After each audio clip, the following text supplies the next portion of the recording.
Okay, आता हे लक्षात ठेवण्यासाठी आपल्याकडे 5 मिनिटं राहिलेत. 5 मिनिटांमध्ये एक छोटीशी गोष्ट सांगतो, ऐकूया ना.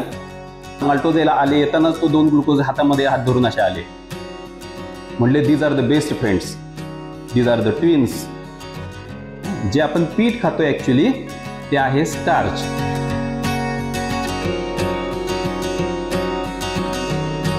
पुढचा पॉइंट आपल्याला घ्यायचा आहे, क्लासिफिकेशन ऑफ कार्बोहायड्रेट. आता लिहिताना सेपरेट पेज वरती लिहा, फुल पेज वापरा, वहीचा कागद आडवा करा, म्हणजे एकच आपली कॉन्सेप्ट मॅप तयार होईल. तीच डायग्राम तुम्हाला सगळं क्लासिफिकेशन एक्सप्लेन करायला मदत करेल. Classification of carbohydrate. आता या कार्बोहायड्रेटचे 4 भाग केले, 4 क्लासेस आहेत. 4ही पहिल्यांदा लिहून घेऊया आणि त्याच्यानंतर आपण त्याचं डिस्क्रिप्शन बघूया. पहिला जो त्याचा क्लास आहे, those are called as monosaccharides. Capital A monosaccharides, B disaccharides, C oligosaccharides आणि डी पॉलीसॅकराइड्स. मोनोसॅकराइड्स, डायसॅकराइड्स, ऑलिगोसॅकराइड्स, पॉलीसॅकराइड्स हे शब्द आहेत ते जनरल टर्मिनॉलॉजी मधले शब्द आहेत. म्हणजे काय, हे सगळे प्रीफिक्स आहेत. एखाद्या शब्दाच्या अगोदर हे लावले तर संख्यात्मक तो रिफ्लेक्शन देणारे हे शब्द आहेत. Mono means 1. So these saccharides are made up of single carbohydrate. These are the building blocks of carbohydrate. हा शब्द आपल्यासाठी महत्वाचा आहे. बऱ्याचदा ऑब्जेक्टिव्ह क्वेश्चन मध्ये आपल्याला हे विचारलं जातं, the building blocks of carbohydrates are. तर ते आहेत monosaccharides. They are usually sweet in taste and water soluble. General formula त्याचा आहे CnH2ON and they are further divided into number of subgroups depending on their number of carbons. या single carbohydrate मध्ये किती carbon आहेत याच्यावरती परत त्याचं सब classification केलंय. नॅचरल शुगर आपल्याला 3 कार्बन चेन पासून सापडतात, ट्रायोज, टेट्रोज, पेंटोज. नेक्स्ट कोण होईल, हेक्झोज, नंतर हेप्टोज. आता हे शुगरचं जनरल नॉमेनक्लेचर आहे, तुम्हाला माहिती आहे. शुगरचं नॉमेनक्लेचर करताना आपण सफिक्स OSE वापरतो. ज्या शब्दाला OSE लागलाय शेवटचा याचा अर्थ ती शुगर आहे. त्यामुळे ही 3 कार्बनची sugar, triose, tetrose, pentose and so on. Okay, आता ट्रायोजचा जनरल फॉर्म्युला काय होईल. ट्रायोज मध्ये आहे number of C equal to 3. 3 असेल तर जनरल फॉर्म्युला काय होईल, C3H6O3. आणि त्याचं एक्झाम्पल माहिती आहे तुम्हाला, त्याचं एक्झाम्पल आहे ग्लिसरॉल्डिहाइड. तसंच डायहायड्रॉक्सी ऍसिटोन. झालं इथपर्यंत. ओके, टेट्रोज मध्ये कार्बन किती आहेत सांगा. C इज इक्वल टू किती, 4. आणि मग त्याचा केमिकल फॉर्म्युला काय होईल, C4H8O4. Very good. Next pentose. C is equal to 5 आणि केमिकल फॉर्म्युला C5H10O5. राहिलेलं 2चं लिहिताय. तुमच्या नोटबुक मध्ये हे 2चं कंप्लीट करा.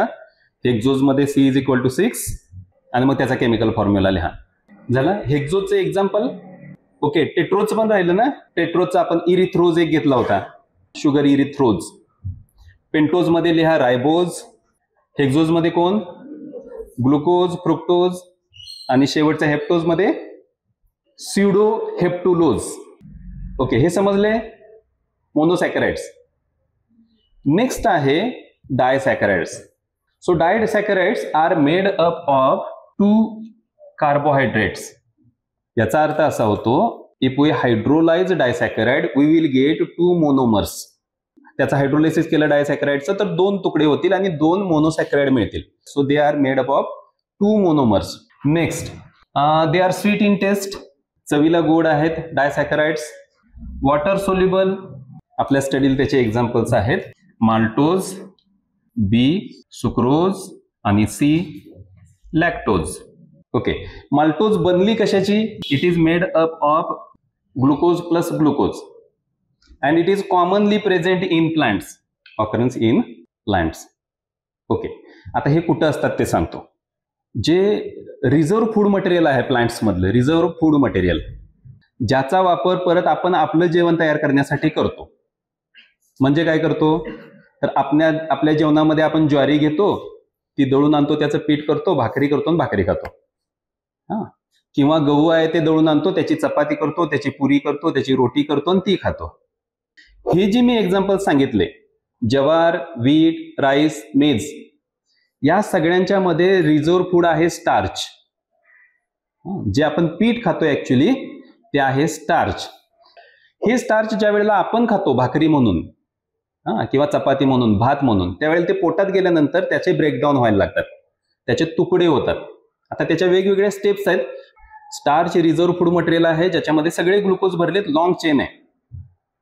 आपण ज्यावेळेला ते खातो त्यावेळेला आपल्या पोटामध्ये डायजेशन होतं आणि त्याच्या शॉर्ट चेन मध्ये रूपांतर होतं, म्हणजे ऑलिगोसॅकराइड्स. आणखी परत त्याच्यावरती अमायलेज एन्झाईम काम करतं, अमायलेज त्याला तोडतं आणि माल्टोज मध्ये म्हणजे ग्लुकोज अधिक ग्लुकोज डायसॅकराइड मध्ये कन्वर्ट करतं. आणि परत याचं ब्रेकडाऊन झालं तर याच्यापासून ग्लुकोज तयार होते, जी आपल्या शरीराला एनर्जी प्रोव्हाइड करते, ऍब्सॉर्ब केली जाते. समजलं इथपर्यंत?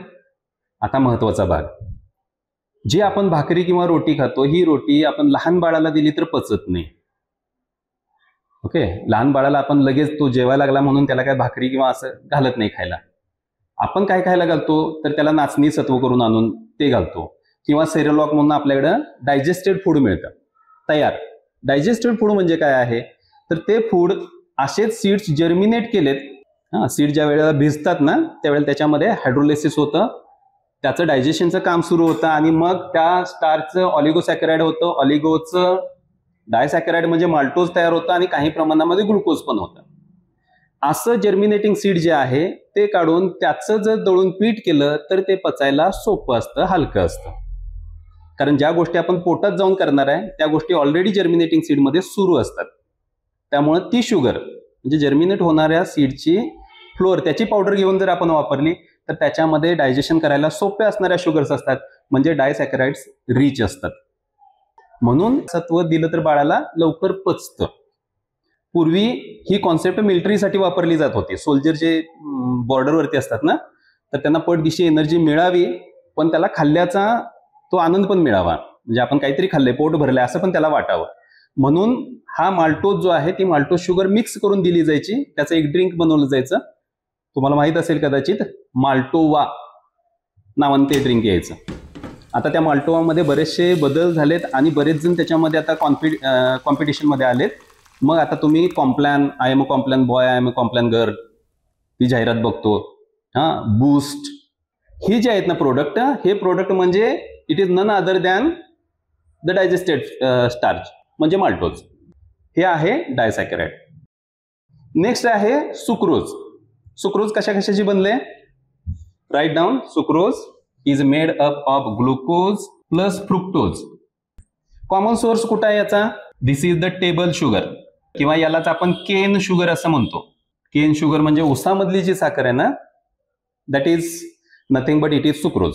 आणि याच्यामध्ये एक अल्डोज एक किटोज आहे, त्यामुळे याची टेस्ट माल्टोज पेक्षा आपल्याला जास्त गोड लागते. Fructose is generally fruit sugar. फळांच्या मधली गोडी वेगळी लागते, साखरेपेक्षा ती फळं गोड लागतात, वेगळी गोडी असते त्यांची टेस्ट. आपल्याला पण आवडते कारण ते फ्रुक्टोज मध्ये रिच असतात. आणि इथं सुक्रोज जे बनलंय ते ग्लुकोज अधिक फ्रुक्टोजचं बनलंय, त्यामुळे टेस्टला चांगली स्वीट असणारी ही शुगर आहे. यालाच रॉयल शुगर म्हणतो, टेबल शुगर म्हणतो, केन शुगर म्हणतो. आपण जी चहामध्ये घालून वापरतो ती सुक्रोज. आणि शेवटची आहे lactose sugar. It is made up of galactose plus glucose. याच्यामध्ये पण ग्लुकोज आहे प्लस त्याच्यामध्ये आहे galactose. Lactose is generally present in animals, so it is present in milk. दुधामधली जी साखर आहे, मिल्क पावडर जी आपल्याला गोड लागते, त्याच्यामध्ये लॅक्टोज शुगर आहे. तिन्ही शुगर्स चवीला स्वीट आहेत, तिन्ही वॉटर सोल्युबल आहेत, तिघांचंही काम आहे एनर्जी सप्लाय करणं. Next one, oligosaccharide. They are made up of few carbohydrates. पण आता फ्यू म्हणजे किती, होय ना? फ्यू म्हणजे किती? तर जनरली असं त्याचा अझम्पशन आहे, फ्यू मीन्स जे आपल्याला हाताच्या बोटावरती मोजता येतात तेवढे. पण या ऑलिगो मधले म्हणजे हाताच्या बोटावरचे मोनो ऑलरेडी गेलेत, डाय ऑलरेडी गेलेत. त्या दोघांचा एक एक वेगळा क्लास घेतलाय. आता राहिलं कोण?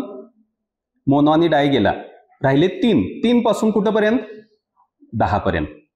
म्हणजे these are the carbohydrate chains with 3 to 10 monosaccharides. These are the chains having 3 to 10 monosaccharides. They usually not sweet or they may be sweet. Sweet असतील किंवा स्वीट नसतील. They are present in cell membrane म्हणजे plasma membrane. Plasma membrane मध्ये phospholipid त्याचा bilayer आहे, plus त्याच्यामध्ये काही carbohydrates पण अटॅच झालेले असतात. And the examples are raffinose, stachyose. These sugars are usually present in the tubers. Tubers म्हणजे जी कंद मुळं आहेत. जमिनीच्या मुळामध्ये जर साखर साठवून ठेवलेली असेल आणि त्याचा स्वीटनेस असेल तर mostly it is due to oligosaccharides. त्याच्यामध्ये आपल्याला रॅफिनोज किंवा स्टॅचिओज या शुगर्स बघायला मिळतात. उदाहरणार्थ आपण जर रताळी खात असू तर रताळीमधला त्याचा जो स्वीटनेस आहे तो यांच्यामुळे आहे, त्याच्यामध्ये आपल्याला रॅफिनोज, स्टॅचिओज बघायला मिळतो. ऑलिगोसॅकराइड म्हणजे काय समजलं? ऑलिगो म्हणजे ज्याच्या कार्बोहायड्रेट चेनमध्ये काही मॉलिक्युल्स आहेत, काही म्हणजे 3 ते 10 मॉलिक्युल्स आहेत. That means on hydrolysis the oligosaccharides will produce 3 to 10 monosaccharides. आणि एक महत्वाचा रोल बघितला, they are present in cell membrane. तिथं ते काय काम करतात? They are the receptors of the signal. Okay. And last one polysaccharides कशाचे बनलेले असतील सांगा? They are made up of chain of many monosaccharides. Many म्हणजे किती? More than 10. They are not sweet. Okay. Further more they are insoluble in water. पाण्यामध्ये विरघळत पण नाही. Insoluble in water. And we divide it into 2 groups. 2 broad group आपण करतो याचे. ए होमोपॉलीसॅकराइड्स म्हणजे जे एकाच पद्धतीच्या शुगरचे अनेक मॉलिक्युल्स एकत्र आल्यामुळे बनलेत. म्हणजे मुळात ते लॉंग चेन आहेत, 10 पेक्षा जास्त युनिट आहेत, पण ते सगळेच्या सगळे युनिट एकाच टाईपचे आहेत. उदाहरणार्थ सगळे ग्लुकोज जोडलेत एकमेकाला आणि एक लॉंग चेन तयार झाली 200 ग्लुकोज मॉलिक्युलची. It will be homopolysaccharide. आणि अशी चेन असेल तर त्याचं एक्झाम्पल आहे फॉर एक्झाम्पल स्टार्च. दुसरं एक्झाम्पल आहे ग्लायकोजेन. म्हणजे स्टार्च हे रिझर्व्ह फूड मटेरियल आहे प्लांट्स मधलं आणि ग्लायकोजेन हे रिझर्व्ह फूड मटेरियल आहे ॲनिमल्स मधलं. हे तुम्हाला माहिती आहे किंवा माहित असायला पाहिजे. आपण भाकरी दळून जी खातो ते आपण स्टार्च खातो, पण पोटात गेल्यानंतर याचं डायजेशन होतं, ग्लुकोज त्याच्यामधली सेपरेट होते, याच्यापासून ऑलिगो डायसॅकराइड ग्लुकोज तयार होते. कारण स्टार्च ग्लुकोजचा बनलाय. ग्लुकोज सेपरेट झाले की ते आपल्या ब्लडमध्ये येतात आणि ब्लड शुगर वाढते. जेवल्या थोड्या वेळानंतर आपली ब्लड शुगरची लेवल वाढते. आता ही सगळी शुगर तशीच आपण ब्लडमध्ये ठेवली तर आपल्या बॉडीचं मेटाबॉलिझम आहे ते हॅम्पर होतं. मग आपलं शरीर काय करतं? ही जादाची जी शुगर आहे ती शुगर लिव्हरला पाठवतं. लिव्हरमध्ये त्याचं कन्व्हर्जन ग्लायकोजेनमध्ये केलं जाईल आणि ग्लायकोजेनच्या स्वरूपात ते परत साठवलं जाईल. आणि मग थोड्या वेळानंतर आहे ते ट्रॅक मधलं सगळं अन्न संपलं. आपण तर काम करायला लागलोय, आपल्याला एनर्जी पाहिजे, रक्तामधली शुगर आहे ती संपायला लागेल, आता एक्झॉस्ट होईल, मग परत शुगर पाहिजे. मग सारखं जेवत बसणार का? नाही. मग आपलं शरीर काय करतं? लिव्हरमध्ये जे ग्लायकोजेन साठवलंय ते परत त्याचं ब्रेकडाऊन करायला लागतं आणि ते ब्रेकडाऊन आपल्या ब्लडमध्ये परत मिसळतं. म्हणून बघा, मधुमेहाचा पेशंट जर असेल, ब्लड शुगर आपल्याला टेस्ट करायची असेल तर 2 वेळेला टेस्ट करायला सांगतात. तर जेवणाच्या अगोदरची एक, जेवणानंतरची. 2 शुगर घेतात. मग आपल्याला समजतं की याचा मेटाबॉलिझम व्यवस्थित चालू आहे की नाही चालू. तर या दोन्ही शुगर्स, स्टार्च आणि ग्लायकोजन, दोन्ही ग्लुकोजच्या बनलेत आणि पॉलीसॅकराइड्स आहेत. आणि याच्यामध्ये आणखीन एक एक्झाम्पल आहे सेल्युलोज. ते पण होमोपॉलीसॅकराइडचं एक्झाम्पल आहे. त्याच्यामध्येही सगळे ग्लुकोज आहेत. तर पुढे गेल्यानंतर या दोघांचं स्ट्रक्चर आपल्याला सेपरेट स्टडीला आहे, स्टार्च आणि सेल्युलोज. तिथं आपण बघू ते काय झाले ते. तर हा झाला टाईप ए. आणि याच्यामधला बी टाईप आहे हेटेरोपॉलीसॅकराइड्स. म्हणजे मुळात हे पॉलीसॅकराइड्स आहेत, याचा अर्थ 10 पेक्षा जास्त युनिट्स आहेत. राईट. याच्यामध्ये 10 पेक्षा जास्त मोनोसॅकराइडचे युनिट आहेत, त्यांची चेन बनले. पण हे 10 युनिट एकामेकापासून थोडेसे वेगळे आहेत. सगळे युनिट्स काढले तर एकाच पद्धतीची शुगर नाही, त्याच्यामध्ये एकापेक्षा जास्त पद्धतीची शुगर आहे. समजण्यासाठी दुसरं एक्झाम्पल सांगतो. आपण फोटोला हार आणायला, माळ आणायला गेलो ना, तर तिथे गेल्यानंतर वेगवेगळ्या पद्धतीच्या माळा असतात.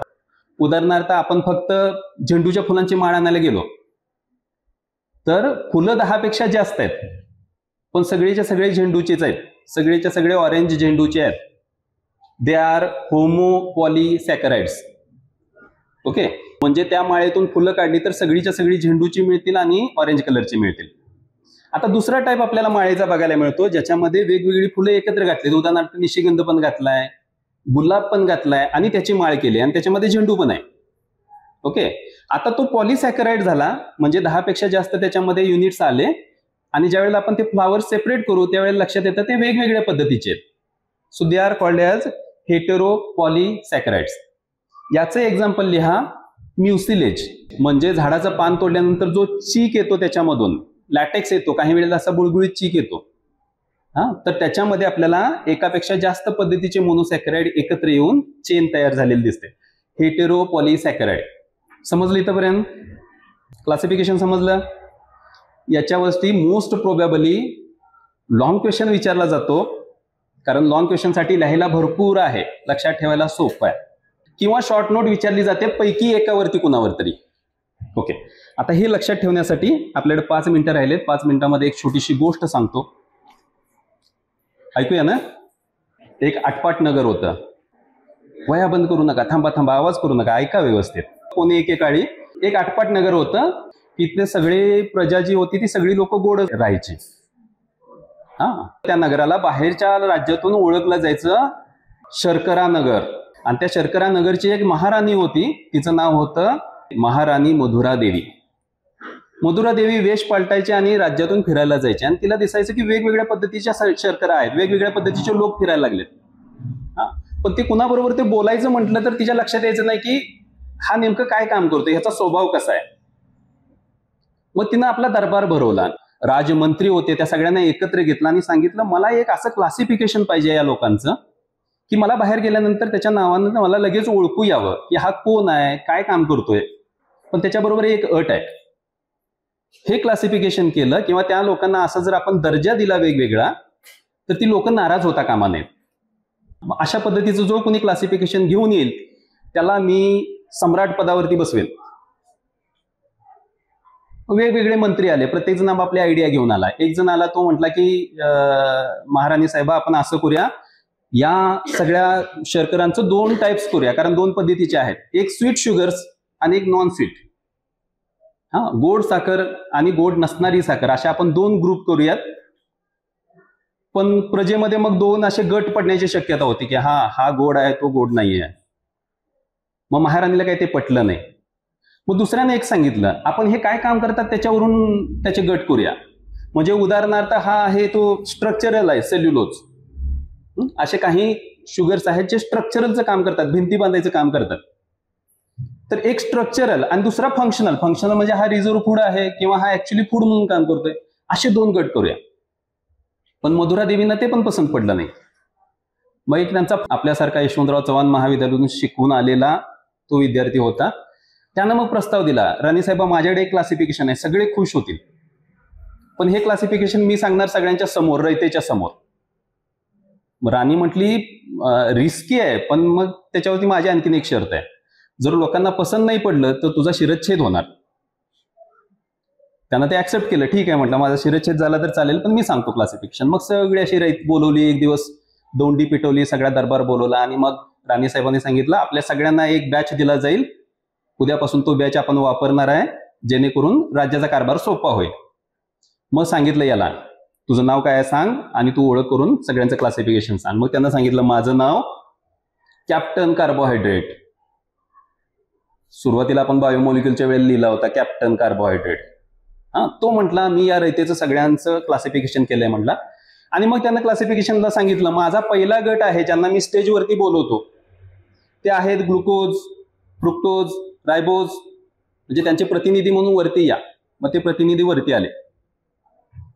मग यांना ओळख करून दिली, हे सगळे आहेत, हे आमचे राज्यामध्ये एकटे एकटे फिरणारे पण स्वभावाने अतिशय गोड असणारे आमचे शर्करा सदस्य आहेत. यांचं काम असं आहे की हे स्वतः गोड आहेत पण प्रजेचं कुठलंही काम असेल, रयतेचं काम असेल तर त्या पाण्यामध्ये लगेच डिझॉल्व्ह होतात आणि तात्काळ ऊर्जा पुरवतात. हे सगळ्यात चपळ आहेत, म्हणजे कमीत छोट्या छोट्या जागेतून जायचं असेल तर हे पटदिशी जातात आणि जिथं आवश्यकता आहे तिथे जाऊन ऊर्जा पुरवतात. त्यामुळे मी या सगळ्यांना नाव देतो मोनोसॅकराइड्स. बाकीच्या मोनोसॅकराइड खाली बसलेले त्या सगळ्यांनी टाळ्या वाजवल्या. अरे वा म्हटलं, आम्ही इतके महत्वाचे आहे. तुम्ही सगळे बिल्डिंग ब्लॉक्स आहे म्हटला, तुमच्यावरती आमचं साम्राज्य चाललंय. पुढचे जे सगळे आहेत ते तुमच्यापासूनच तयार होत आहेत. काय काय सांगितलं? हे एकटे एकटे फिरतात, हे चवीला स्वभावाला गोड आहेत, पाण्यामध्ये पटदिशी विरघळतात, जिथं गरज पडेल तिथं नेऊन ऊर्जा पुरवतात. सगळे मोनोसॅकराइड. मग बॅच दिला ग्लुकोजला, फ्रुक्टोजला, रायबोजला, खुश झाले, ते खाली गेले. मग बोलवले, याच्यानंतर मी निमंत्रित करतो माल्टोज, सुक्रोज, लॅक्टोज. त्यांना बोलवलं, सांगितलं हे बघा. मग आता माल्टोज आला. माल्टोज याला आले, येतानाच तो 2 ग्लुकोज हातामध्ये हात धरून असे आले. म्हणले these are the best friends, these are the twins. अतिशय चांगली मैत्री असणारे, कुठल्याही संकटामध्ये धावून जाताना दोघे दोघे जोड गोळीनं जातात, अशा आपल्याकडे असणारे ह्या जोड्या आहेत. तेही स्वभावाने तितकेच गोड आहेत, तेही चपळ आहेत आणि शरीराला ऊर्जा पुरवण्याचं काम करतात. तर मी यांचंही सगळ्यांचं अभिनंदन करतो. सगळे डायसॅकराइड खुश झाले. मग त्यांनी बोलवलं, बॅचेस दिले, खाली पाठवलं. नंतर पुढचा ग्रुप बोलवला. त्याच्यानंतर मी बोलवतो ऑलिगोसॅकराइड्स आणि त्यांचे प्रतिनिधी म्हणून रॅफॅनोज आणि स्टॅच्यूओज. त्यांना बोलवलं. आता त्यांची संख्या कमी निघाली, त्याचे इंडिव्हिज्युअल्स कमी निघाले, पण ते येतानाच अशी चेन करून आले. ज्याला ज्याला बोलवलंय तो त्याच्या त्याच्या गटांना असा उभा राहिला. म्हटलं हे आपल्या छोट्या छोट्या चेन्स आहेत, छोटे छोटे गट आहेत. पण हे गट चवीला गोड आहेत. काही वेळेला चवीला गोड नसतात, पण बऱ्याचदा हे चवीला गोड आहेत. हे पण पाण्यामध्ये विरघळतात. हे सहजासहजी कुणाला दिसून येत नाही. यांची नावं कुठं फार प्रसिद्ध नाही आहेत, पण यांचं फार महत्वाचं काम आहे आपल्या राज्याची इम्युनिटी वाढवणं. आपल्या राज्यावरती संकट आलं, बाहेरून एखादा पेशीमध्ये यायचा म्हटला तर तो कोण आहे त्याचं आयडेंटिफिकेशन करणं, त्याचा निरोप आतमध्ये पाठवणं, आतला निरोप बाहेर पाठवणं, हे संदेश वाहनाचं काम ऑलिगोसॅकराइड्स करतात. आणि त्याच्यानंतर त्यानं कॉल केला, आता मी बोलवतो सगळ्यात जायंट्स, सगळ्यात धिप्पाड असणारे असे पॉलिसॅकराइड्स. आणि पॉलिसॅकराइड्स मध्ये मग त्यानं स्टार्च आणि सेल्युलोज दोघांना बोलवलं. मग स्टार्च आल्यावरती त्याच्या पायाचा असा आवाज व्हायला लागला. तर म्हटलं हे आहे रिझर्व्ह फूड, जे अनेक मोनोसॅकराइडचं बनलंय. हे चवीला भलेही गोड नाही, पण यानं साठा करून ठेवलाय. जिथं जिथं आपल्या सैन्याला गरज पडेल तिथं तिथं ऊर्जा पुरवण्याचं काम हे करतोय. हा स्वतःचे तुकडे करून घेतोय आणि ऊर्जा पुरवतोय. आणि दुसरा सेल्युलोजची ओळख करून दिली, हा पण आहे जायंट. तो गोड पण नाही आणि पाण्यामध्ये विरघळत पण नाही, त्याला सहजासहजी कोणी तोडूही शकत नाही. म्हणून त्यांना आपल्या राज्याचं रक्षण करण्यासाठी चायना वॉलपेक्षा मजबूत असणारी वॉल बनवली, सेल वॉल बनवलं. ओके, तर प्लांटचं सेल वॉल बनवलं. तो सेल्युलोज असे जे आहेत अनेक मॉलिक्युलचे बनलेले धिप्पाड, त्या सगळ्यांना एक नाव दिलं, पॉलिसॅकराइड्स. आणि अशा पद्धतीने त्या सगळ्यांना बॅचेस दिले. 4 पद्धतीचे बॅचेस: मोनोसॅकराइड, डायसॅकराइड, ऑलिगो आणि पॉलिसॅकराइड्स. बॅचेसचं वाटप झाल्यानंतर सगळी जनता पण खुश झाली, सगळ्यांनी टाळ्या वाजवल्या, महाराणी पण खुश झाली. आणि मग कॅप्टन कार्बोहायड्रेटला सम्राट केला. तर तिथला आपली गोष्ट संपली. थँक्यू.